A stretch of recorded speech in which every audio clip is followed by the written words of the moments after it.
જગ્યાએથી હારી જાય, થાકી જાય, કંટાળી જાય ત્યારે તે ન્યાય માટે એ ન્યાયપાલિકા પાસે જાય છે, પરંતુ ન્યાયપાલિકામાં પણ કેટલો ભ્રષ્ટાચાર વ્યાપેલો છે એ વારંવાર આપણે જોતા રહીએ છીએ। તાજેતરમાં જે યશવંત વર્માના ઘરે કોઈક રૂમ જ્યારે આગ લાગી ત્યારે ખબર પડી હતી કે એમાં મોટી માત્રામાં કેશ હતું, એ તપાસ શરૂ કરાઈ છે, પરંતુ હવે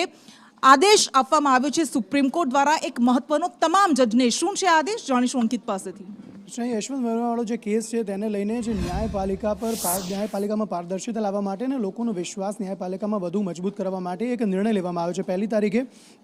સીજીઆઈની અધ્યક્ષતામાં એક મહત્વપૂર્ણ બેઠક મળી હતી, જેમાં એ નિર્ણય લેવામાં આવ્યો હતો કે જે સુપ્રીમ કોર્ટના જે જજીસ છે એ તમામ જજોએ જ્યારે પણ તે પદ સંભાળે છે ત્યારે તેમની જે સંપત્તિ જે છે તે જાહેર કરવી પડશે। સીજીઆઈ સહિત 30 એવા જજો કે જેમણે પોતાની સંપત્તિ આ રીતે જાહેર કરી દીધી, કોલેજિયમે એ ડિસાઇડ કર્યું છે કે સુપ્રીમ કોર્ટની જે વેબસાઇટ હશે તેના પર આ સંપત્તિ જાહેર કરવી પડશે અને તમામ સંપત્તિ જે છે 30 જજોની એ જાહેર કરી દેવાય છે અને અન્ય જે જજો છે તેમને પણ કહેવામાં આવ્યું છે કે તેઓ પણ સંપત્તિ જાહેર કરે। સ્વૈચ્છિક રહેશે, કોઈના પર ફોર્સ નથી કે તેમણે સંપત્તિ જાહેર કરવી, પરંતુ ન્યાયપાલિકા પર ભરોસો વધુ મજબૂત થાય અને પારદર્શિતા લાવવામાં આવે। કારણ કે જે પ્રમાણે આપણે જણાવ્યું કે નાનામાં નાનો વ્યક્તિ જ્યારે કોઈથી પ્રતાડિત થાય છે ત્યારે સૌથી પહેલાં તે પોલીસ સ્ટેશન જાય છે, પોલીસ કર્મચારીથી લઈને જજ સુધી, કારણ કે જજના ઘરમાંથી પૈસા મળી આવવા, તપાસ હજુ ચાલુ છે, પરંતુ તે તપાસમાં પણ જો આગળ કંઈ એવું વસ્તુ નીકળે છે કે જે